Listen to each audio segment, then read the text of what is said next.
అందరికీ నమస్కారం. శ్రీమాత్రే నమః. దేవీ నవరాత్రుల్లో 7వ రోజు అమ్మవారికి ఏ అలంకరణ చేయాలి, ఏ నైవేద్యాలు సమర్పించాలి, ఏ రంగు చీరని అమ్మవారికి ధరింప చేయాలి, అలాగే ఏ మంత్రం చదువుకోవాలి, అలాగే అమ్మవారి కథ గురించి ఇప్పుడు ఈ వీడియోలో తెలుసుకుందాం.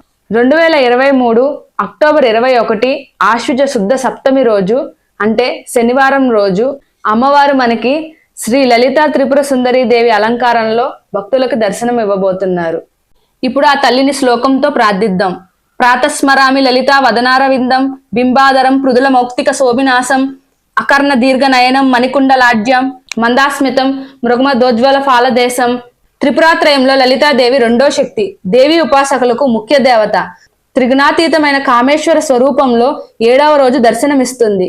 లక్ష్మి సరస్వతులు ఇరువైపులా నిలబడి వింజామారులు వీస్తుండగా శ్రీచక్ర అధిష్టాన శక్తిగా కొలువుదీరుతుంది. చెరుకుగడ విల్లు పాశంకుశాలను ధరించి భక్తులకు వరాలిస్తుంది. ఇప్పుడు లలితాదేవి యొక్క వైభవం గురించి తెలుసుకుందాం. విశ్వ సామ్రాజ్య పాలనా భారాన్ని నిర్వహించే తల్లి శ్రీ లలితాదేవి. అనంత వైవిధ్యం గల ఈ సృష్టిలో ఎవరెవరికి ఏ విధమైన ఆహార పానీయాలు అందించి పోషణ సాగించాలో, రక్షణ కలిగించాలో ఆ విధమైన పద్ధతుల్లో వారికి సుఖశాంతులను కలిగించే ఆ తల్లి శ్రీ మహారాజ్ఞి లలితాదేవి ఒక దివ్య సింహాసనంపై ఆసీనురాలై ఉంటుంది. ఆ సింహాసనం ఆమె వైభవానికి సంకేతం. ఈ సృష్టి అంతా ఆమెకు సింహాసనమే. అందువల్ల లలితాదేవి శ్రీమత్ సింహాసనేశ్వరి. దేవతల కార్యం చక్కబెట్టడానికి ఆమె చిదగ్ని కుండం నుంచి ఆవిర్భవించింది. అసలు చిదగ్ని కుండం నుంచి దేవతల కోసం ఎలా ఆవిర్భవించారో ఆ తల్లి గాథలో తెలుసుకుందాం. చిదగ్నికుండం నుంచి ఆవిర్భవించిన లలితాదేవికి 4 చేతులున్నాయి. ఆ 4 చేతులు 4 దిక్కులు. విశ్వమే తానైన ఆ తల్లిని ఆరాధించడం అంటే విశ్వంలోని జీవరాశులందరి పట్ల అరమరికలు లేని ఆత్మీయతో ప్రవర్తించడమే. త్రిపుర సుందరి దేవి దశమహావిద్యల్లో ఒక స్వరూపము. సాక్షాత్ ఆదిపరాశక్తి. లలిత అనగా ఆటలాడునది అని అర్థము. సృష్టి స్థితిలయలు దేవి యొక్క ఆటలు. త్రిపుర అనగా ముల్లోకములు. సుందరి అనగా అందమైనది. కావున త్రిపుర సుందరి అంటే ముల్లోకములను పాలించే సుందరి అని అర్థం. ఇప్పుడు ఆ లలితాదేవి యొక్క గాయత్రి మంత్రం గురించి తెలుసుకుందాం. క్లీం త్రిపురాదేవి విద్మహే కామేశ్వరి ధీమహి తన్నో క్లిన్న ప్రచోదయాత్. ఈరోజు అమ్మ లలితాదేవి భక్తులకు బంగారు రంగు చీరలో దర్శనం ఇవ్వబోతున్నారు. ఈరోజు లలితాదేవికి నివేదించాల్సిన నైవేద్యాలు పెసర బూరెలు మరియు పులిహోర. ఈరోజు లలితాదేవిని తామర పుష్పాలతో లేదా కదంబముతో అల్లిన మల్లెపూల మాలతో గాని లేదా పసుపు రంగు పువ్వులతో గాని లేదా శంఖ పుష్పాలతో అమ్మవారిని అర్చించాలి. ఇలా అర్చించడం వల్ల శుభ ఫలితాలు కలుగుతాయి. ఇప్పుడు లలితాదేవి ఎలా ఆవిర్భవించాలో తెలుసుకుందాం. ఆ తర్వాత లలితాదేవిని ఏ మంత్రాలతో పఠించాలో తెలుసుకుందాం. ఇప్పుడు ఆ లలితాదేవి ఎలా ఆవిర్భవించారో ఆ కథ గురించి తెలుసుకుందాం. లలితాదేవి గాని బాలా త్రిపుర సుందరి, శ్యామల, రాజేశ్వరి ఇత్యాదిగా పిలువబడే స్త్రీ దేవతలందరూ పార్వతీదేవి యొక్క సత్వ రజస స్వరూపాలు. కాళి, చండి ఇత్యాది రూపాలన్నీ ఆమె తామస రూపాలుగా పురాణాలు చెప్తున్నాయి. మహాకాళి, మహాలక్ష్మి, మహాసరస్వతి ఆమెయే. ఆది పరాశక్తి కూడా ఆమెయే. శ్రీకృష్ణుడు శ్యామలా రూపుడని, శ్రీరాముడు లలితా స్వరూపమని శాక్తేయులు చెబుతారు. పూర్వం మహిషాసుని సంహరించడానికి త్రిమూర్తులు దేవతా సహితులై అతని మీదికి యుద్ధానికి వెళ్లారు. కానీ బ్రహ్మదత్త వర ప్రభావం వల్ల పురుషుల చేతిలో చనిపోడు. వారు ఆ విషయం తెలుసుకొని ఎలా వధించవలనని ధ్యానమగ్నులై ఉండగా వారి అందరి శరీరముల నుండి ఒక మహా తేజస్సు బయలు వెడలి క్రమంగా ఏకమై ఆకాశంలో వారి ఎదుట ముఖముస్మాత పుండరీకముల వలె విష్ణుముఖము వలె నొప్పింది. శివుని ప్రభావమున ఆమెకు 3 నేత్రములు కలిగినవి. ఒక కన్ను ఎర్రగా, ఒక కన్ను నల్లగా, ఒక కన్ను తెల్లగా భాషించాయి. ఈ 3 నేత్రాల్లో అగ్ని ఆవహించింది. వాయు తేజంలో చెవులు, సంధ్యా తేజంలో నల్లనైన వెంట్రుకలతో ధనస్సును బోలిన కనుబొమ్మలు, కుబేరుని తేజస్సుతో నువ్వు పువ్వు వంటి నాసిక, బ్రహ్మ తేజమున మల్లె మొగ్గల వంటి నాసిక, బ్రహ్మ తేజమున మల్లె మొగ్గల వంటి దంతములు, సూర్య తేజస్సు వలన క్రింద పెదవి, మహావిశ్వాంశమున బాహువులు, పశువుల అంశమున ఆమె వ్రేళ్లు, చంద్ర అంశమున స్థానములు, ఇంద్ర అంశముతో త్రివలయుతమైన నడుము, భూమి అంశమున కటి ప్రదేశంలో ఆమె ఆవిర్భవించింది. త్రిమూర్తుల దివ్యశక్తులు పునికి పుచ్చుకొని ఆవిర్భవించిన జగన్మాత ఇచ్ఛాశక్తి, జ్ఞానశక్తి, క్రియాశక్తి స్వరూపిణిగా త్రిగుణాత్మికగా స్తుతింపబడింది. పరమేశ్వరుని శుద్ధ మంగళ స్వరూపం ఆమె ముఖంలో వికసించి ఆ తల్లి శుద్ధ మంగళ స్వరూపిణి అయింది. ఆమె అనంత బాహువులు విష్ణువు యొక్క మహాశక్తి సంకేతాలు అయ్యాయి. విశ్వస్థితి కారకములగు ఆ హస్తములు శిష్ట రక్షణకు ప్రతీకలు. పూర్ణ చంద్ర స్వరూపము గల ఆమె స్థానద్వయం మానవునికి అవసరమైన బౌద్ధిక ఆధ్యాత్మిక క్షీరపానమును సమకూర్చుచున్నాయి. ఆమె పాదద్వయం బ్రహ్మ స్పష్ట శక్తికి సంకేతం, అనంత చలనము సూచించు జీవ చైతన్యం. ఆమె త్రిలోచన సూర్య చంద్రాగ్నులు, ఆమె త్రినేత్రాలు. ఒక కన్ను విశ్వ జీవనాధారం, మరొకటి విశ్వ సౌందర్య పత్రిక. ఆమె కనుబొమ్మలు ఉదయ సంధ్యా సంకేతాలు. త్రిశక్త్యాత్మిక విశ్వస్వరూపిణి జగజ్జనని ఆమెయే.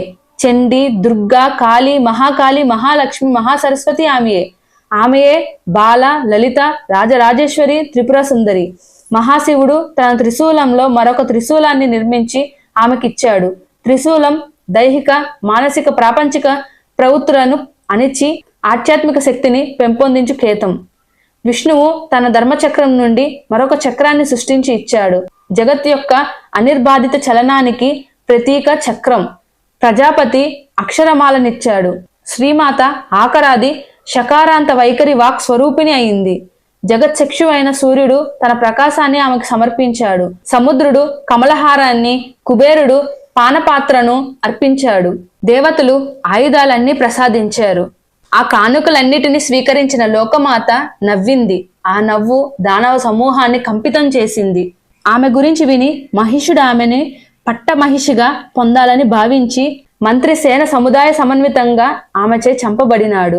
ఆమె దరహాన వదన దర్శనంతో దేవతా సమూహం ఆనందోత్సవంతో నృత్యం చేస్తూ విశ్వమాత జగద్ధాత్రి, విశాలాక్షి, విరాగిని, ప్రగల్భ, పరమోదార, పరమోద, మనోమాయ అంటూ ప్రస్తుతింపసాగింది. ఈ రీతిగా అవతరించిన దేవి జగన్మాత అయిన దుర్గాదేవి మహిషాసురుడనే రాక్షసునితో 9 రాత్రులు యుద్ధం చేసి అతన్ని వధించి జయాన్ని పొందిన సందర్భమునే ఒక్కో రోజు ఒక్కో రూపంలో మహిషాసురునితో యుద్ధం చేసిన శక్తి స్వరూపిణి.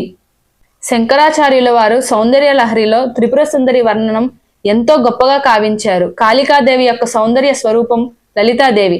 అష్టాదశి మహాశక్తి పీఠాల్లో ప్రయాగలో లలితాపీఠం ఉన్నది. లలితాదేవి ఒక మంచంపై కూర్చొని ఉంటుంది. ఆ మంచానికి రుద్రుడు, విష్ణువు, బ్రహ్మ, ఈశ్వరుడు, నలుగురు 4 కాళ్ళు. ఇదండి ఆ తల్లి లలితాదేవి యొక్క గొప్ప కథ. ఇప్పుడు ఆ తల్లిని ఏ మంత్రాలతో పఠించాలో ఇప్పుడు తెలుసుకుందాము. లలితా త్రిపుర సుందరి దేవి మూల మంత్రం ఓం ఐం క్లీం సౌ. ఇప్పుడు బీజాక్షర మంత్రాల గురించి తెలుసుకుందాం. హ్రీం శ్రీం క్లీం త్రిపుర మదనే సర్వశుభం సాధయ స్వాహ. మరియు హ్రీం శ్రీం క్లీం పరాపరే త్రిపురే సర్వమిప్సితం సాధయ స్వాహ. ఈ మంత్రాలతో అమ్మవారిని 108 సార్లు జపించుకుంటే శుభ ఫలితాలు కలుగుతాయి. అలాగే ఇంకా అమ్మవారిని ధ్యానించుకోవాలి, అమ్మవారి శ్లోకాలు చదువుకోవాలి అనుకునే వాళ్ళు లలితా సహస్రనామం, లలితా చాలీసా, లలిత అష్టోత్తర శతనామావళి, దుర్గా ద్వాత్రింశ నామాలు, అలాగే ఖడ్గమాల, లలితా కవచం ఇవి పారాయణ చేసుకోవచ్చు. దుర్గా ద్వాత్రింశ నామాలు చదువుకోవాలి అనుకునే వాళ్ళు మన ఛానల్లో ఆల్రెడీ వీడియో పెట్టామండి. ఎలా చదువుకోవాలో ఆ వీడియో విని నేర్చుకోండి. ఇవేవి చదవటం రాదు మాకు, కానీ అమ్మవారి నామాన్ని జపించుకోవాలి అనుకునే వాళ్ళు అమ్మవారికి ఎంతో ఇష్టమైన నామం ఓం శ్రీమాత్రే నమః, ఓం శ్రీమాత్రే నమః, ఓం శ్రీమాత్రే నమః అనే నామంతో జపించుకోండి. మరియు ఓం శ్రీ లలితా త్రిపుర సుందరి దేవ్యై నమః, ఓం శ్రీ లలితా త్రిపుర సుందరి దేవ్యై నమః, ఓం శ్రీ లలితా త్రిపుర సుందరి దేవ్యై నమః. ఈ నామాన్ని కూడా 108 సార్లు లేదా మీకు రోజంతా వీలు కుదిరితే ఎన్నిసార్లు కుదిరితే అన్నిసార్లు ఆ నామాన్ని జపించుకోండి. మీకు అన్ని శుభ ఫలితాలు కలుగుతాయి. లలితాదేవి విద్యా స్వరూపిణి. ఆ తల్లిని ఇలా పూజించడం వల్ల విద్య లభిస్తుంది, అలాగే బుద్ధి వికాసం కలుగుతుంది, మాంగళ్య సౌభాగ్యాన్ని ప్రసాదిస్తుంది. ఆ తల్లి సమస్త సుఖాల్ని ప్రసాదించే శక్తి స్వరూపిణే లలితాదేవి. మనం ఆ తల్లిని ఆరాధించడం వల్ల మనం ఏది కోరుకుంటే అది తప్పకుండా సిద్ధిస్తుంది. మరి ఖచ్చితంగా ఆ తల్లిని ఆరాధించి మనకున్న కోరికలన్నీ నెరవేర్చుకుందామా? ఇదండి ఈరోజు వీడియో. అమ్మవారి అలంకరణ, ఏ రంగు చీర, అలాగే అమ్మవారికి నివేదించే నైవేద్యాలు, అమ్మవారి కథ, అమ్మవారికి ఏ మంత్రాలతో పఠించుకోవాలో తెలుసుకుందాం. ఈ వీడియో మీకు నచ్చుతుందని అనుకుంటున్నాను, అలాగే సహాయపడుతుందని అనుకుంటున్నాను. మా వీడియో కనుక నచ్చినట్టయితే లైక్ చేయండి, అలాగే మీ ఫ్రెండ్స్కి ఫ్యామిలీ మెంబర్స్ అందరికీ షేర్ చేయండి. మా ఛానల్ని సబ్స్క్రైబ్ చేసుకుంటారు కదా. ఇలాంటి మంచి మంచి వీడియోస్తో మీ ముందుకు వచ్చేస్తాను. ధన్యవాదాలు.